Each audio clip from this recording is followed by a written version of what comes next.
பசும் புல்லுள்ள இடங்களில் மேய்த்திடுவார். நல்ல நீரோடை அண்டையிலே நடத்திடுவார். அவர் நாமத்தின் நிமித்தம் என்றென்றும் என்னை நீதியின் பாதையில் நடத்திடுவார்.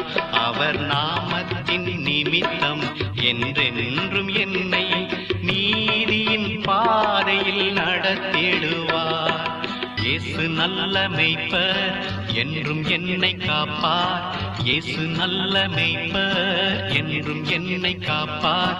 எனக்கு ஏதும் குறைவு இல்லை உலகிலே, எனக்கு ஒன்றும் குறைவு இல்லை உலகிலே.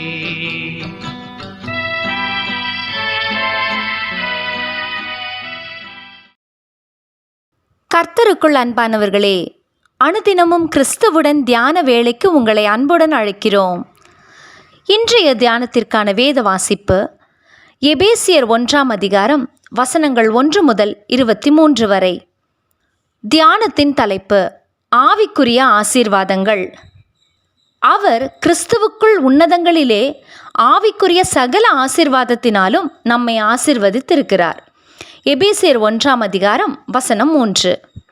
கிறிஸ்தவ திருமணங்களில் புதிய தம்பதிகளை சிலர் வாழ்த்துகிறோம் என்று கூறுவார்கள், சிலரோ ஆசீர்வதிக்கிறோம் என்று சொல்லுவார்கள். பழைய ஏற்பாட்டு காலத்தில் பெற்றோர் பிள்ளைகளை ஆசீர்வதிப்பதையே காண்கிறோம்.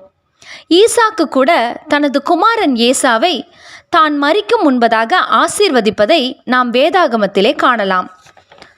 ஆசீர்வாதம் நம் அனைவருக்கும் மகிழ்ச்சி தருகின்ற ஒன்று. ஆலயத்தில் போதகர் ஆசீர்வாதம் கூறாவிட்டால் ஆராதனையே முடியாது. பவுல் எபேசுவிலே கிறிஸ்து இயேசுவுக்குள் விசுவாசிகளாய் இருக்கிற பரிசுத்தவான்களுக்கு நிருபத்தை எழுதிய போது அவர் இந்த உலகத்திற்குரிய ஆசீர்வாதங்களை குறிப்பிட்டு எழுதவில்லை. மாறாக உன்னதங்களிலே ஆவிக்குரிய சகல ஆசீர்வாதங்கள் என்று குறிப்பிடுவதை காண்கிறோம். இந்த ஆசீர்வாதம் தான் என்ன? தமக்கு முன்பாக நாம் அன்பிலே பரிசுத்தம் உள்ளவர்களும் குற்றமற்றவர்களுமாய் இருக்கும்படி உலக தோற்றத்துக்கு முன்னமே கிறிஸ்துவுக்குள் அவர் நம்மை தெரிந்து கொண்டிருக்கிறார். இயேசு கிறிஸ்துவுக்குள் நம்மை தமக்கு சுவீகார புத்திரராகும்படி முன்குறித்திருக்கிறார்.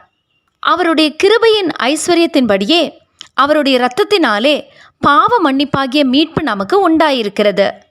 அது மாத்திரமல்ல, அவருடைய கிருபையை சகல ஞானத்தோடும் புத்தியோடும் எங்களிடத்தில் பெருக பண்ணினார். கிறிஸ்துவுக்குள் அவருடைய சுதந்திர ஆகும்படிக்கு நாம் தெரிந்து கொள்ளப்பட்டோம். பரிசுத்த ஆவியால் அவருக்குள் முத்திரை போடப்பட்டோம். இவைகள் எல்லாமே தேவன் தந்த உன்னதத்தின் ஆசீர்வாதங்கள். இவைகள் நமது தகுதிக்காக கொடுக்கப்படவில்லை. அத்தனையும் அவரது கிருபையால் நமக்கு அருளப்பட்டவைகள். நம்முடைய கர்த்தராகிய இயேசு கிறிஸ்துவின் பிதாவாகிய தேவனுக்கு ஸ்தோத்திரம். பரலோகத்தில் அவர் கிறிஸ்துவுக்குள் ஆவிக்குரிய சகல ஆசீர்வாதங்களையும் நமக்கு தந்துள்ளார். இந்த உன்னதத்தின் ஆசீர்வாதத்தை குறித்து நாம் அனுதின வாழ்வில் சிந்திப்பதுண்டா? இல்லாவிட்டால் இன்னமும் உலக ஆசீர்வாதங்களுக்காக தேடி தேடி அலைகிறவர்களாக இருக்கிறோமா? அழிந்து போகும் அனித்தியமான காரியங்களை ஒதுக்கிவிட்டு அழியாத நிலையான காரியங்களை நோக்கி பார்ப்போம். கிறிஸ்துவுக்குள்ளான ஆசீர்வாதங்களையே சுதந்தரிப்போம். ஜெபம் செய்வோமா?